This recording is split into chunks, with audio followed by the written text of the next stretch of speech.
Crisis asiática de 1997. El objetivo de esta sección es presentar aspectos relevantes que dieron origen a la crisis asiática, que sean útiles para entender las medidas correctivas que se adoptaron posteriormente. La crisis asiática fue un periodo de dificultad financiera que se apoderó de Asia en julio de 1997 y aumentó el temor de un desastre económico mundial por contagio financiero. La crisis asiática causó estragos en todos los países asiáticos, pero los más afectados fueron Corea, Indonesia, Malasia, Tailandia y Japón. Antecedentes. Durante los 3 decenios que antecedieron a la crisis financiera de Asia, Corea, Indonesia, Malasia, Japón y Tailandia registraron una extraordinaria evolución económica, basándose en la aceleración del crecimiento, la baja inflación, estabilidad macroeconómica, sólida situación fiscal, altas tasas de ahorro, economías abiertas y prósperos sectores exportadores. Causas y consecuencias externas. Efecto contagio. Se refiere a la transmisión de una crisis financiera que en este caso empezó con la devaluación del baht, la moneda oficial de Tailandia, en 1997. Derivado de esto, se vivieron episodios similares con Indonesia, la cual en agosto de 1997 abandonó la banda cambiaria tras sufrir un ataque en la rupia, la moneda oficial de Indonesia. En Malasia, su moneda local, el ringgit, se depreció en un 50%. El won, la moneda oficial de Corea, se depreció en un 30%. Y por último, el yen japonés pierde su valor contra el dólar en un 10%.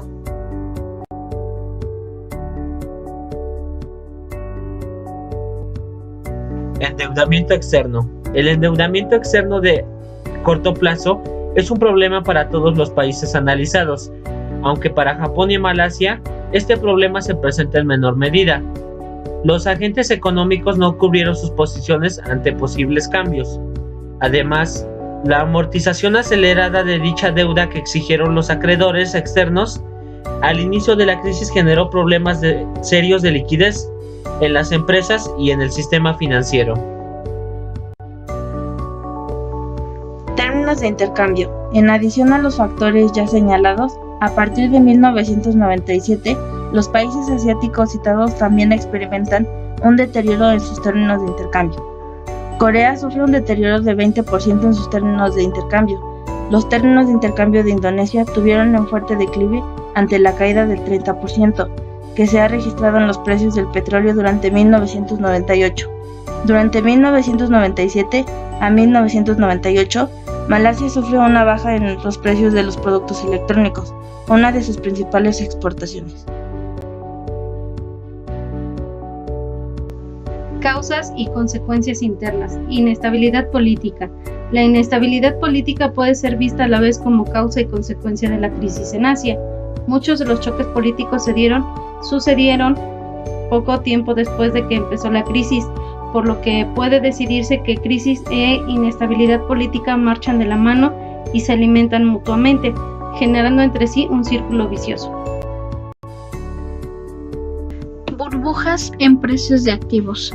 El surgimiento de burbujas en precios de activo con anterioridad a la crisis se presenta en mayor o menor medida en todos los países. Lo anterior se traduce al rápido aumento en el precio de los activos. Ante las mayores ganancias en el sector, los inversionistas y los bancos destinan más recursos hacia ese sector. Esto hace que aumenten aún más los precios y que el valor del colateral del deudor sea mayor y que de esa forma éste pueda obtener mayores créditos. Controles internos. Un problema común a todos los países bajo estudio tiene que ver con cuestiones de administración interna. Estos problemas provienen de un control de riesgos inadecuados y de la relación entre bancos y grandes conglomerados industriales. Como consecuencia, se crean problemas de concentración de créditos y la existencia de prácticas grises e incluso fraudulentas. Supervisión y regulación. En la mayoría de los países analizados, el marco regulatorio era inadecuado y la supervisión era débil.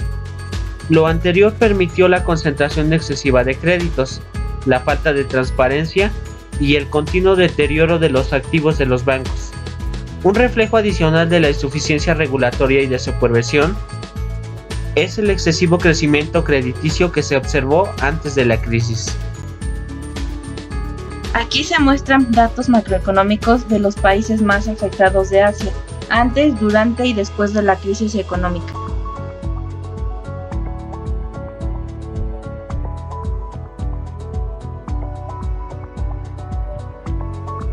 Además de las consecuencias económicas que trajo la crisis, en Japón el primer ministro renunció a mediados de año, en Indonesia después de 32 años en el poder. Suharto se ve forzado a renunciar y en Malasia el primer ministro ha sido cuestionado por primera vez en 17 años. Los efectos adversos de la crisis se han acentuado, lo que se ha reflejado en fuertes caídas en los ingresos de la población y en un creciente desempleo. Medidas para enfrentar la crisis. Los países que operan bajo un régimen cambiario predeterminado antes de la crisis fueron más vulnerables a ataques especulativos contra su moneda. Cabe destacar que debido a que este régimen cambiario compromete al gobierno a destinar recursos para mantener la paridad del tipo de cambio, los países con este régimen cambiario se han visto forzados a aplicar con mayor velocidad y firmeza apoyos al sistema financiero. Las razones son: 1. El régimen de tipo de cambio predeterminado pareciera haber aumentado la vulnerabilidad de las instituciones financieras al propiciar un mayor endeudamiento externo sin cobertura. 2. La responsabilidad implícita que tienen los gobiernos al otorgar una garantía cambiaria los compromete a aplicar recursos públicos para la resolución de la crisis y eventual rescate de las instituciones financieras. Política fiscal y monetaria. Indonesia es un caso en que se contrae la política fiscal y monetaria al estallar la crisis. Tailandia condujo inicialmente una política monetaria restrictiva. La tasa de fondeo pasa de 10% a mediados de 1997, a niveles de 25% a principios de 1998. Corea, pues con el fin de suavizar el proceso de ajuste, las autoridades intentaron distribuir la carga fiscal en varios periodos. Malasia, a partir de enero de 1998, conduce una política monetaria restrictiva. Japón ha seguido una política monetaria expansiva. A partir de 1991, el Banco Central ha reducido paulatinamente la tasa de descuento de un nivel de 6% hasta su nivel actual, que representan un mínimo histórico de solo 0.25%. Prestamista de última instancia a nivel internacional. Como respuesta a la severidad de la crisis asiática, las organizaciones financieras internacionales y algunos países desarrollados lograron otorgar paquetes de asistencia sin precedente para tratar de contener la crisis en Asia. Intervención de instituciones financieras. Corea, Indonesia y Tailandia resolvieron los problemas de las instituciones financieras mediante la suspensión de operaciones o la intervención gerencial.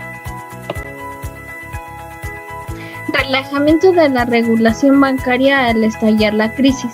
Frecuentemente las autoridades financieras mantienen operando a algunas instituciones financieras insolventes mediante el relajamiento de la regulación bancaria. Programas de adquisición de cartera. En los 5 países de Asia bajo estudio se ha contemplado la adquisición de cartera bancaria, con el fin de apoyar el saneamiento de la banca. Sin embargo, es común que la implementación de estos programas sea lenta, debido a que no existen las instituciones ni los procedimientos para llevarlos a cabo. En conclusión, las crisis son inevitables. Mientras existan mercados financieros, habrá ciclos de auge y caída, pero es posible limitar la vulnerabilidad a las crisis. Estos países fueron, en gran medida, víctimas de su propio éxito. Ante los grandes resultados que el continente asiático tenía a principios de los años 90, los países de este continente se negaron a aceptar que había problemas cuando estos surgieron. Aún en la actualidad, ya pasadas 2 décadas, se siguen sintiendo los estragos de la crisis asiática, no solo en el continente, sino en todo el mundo.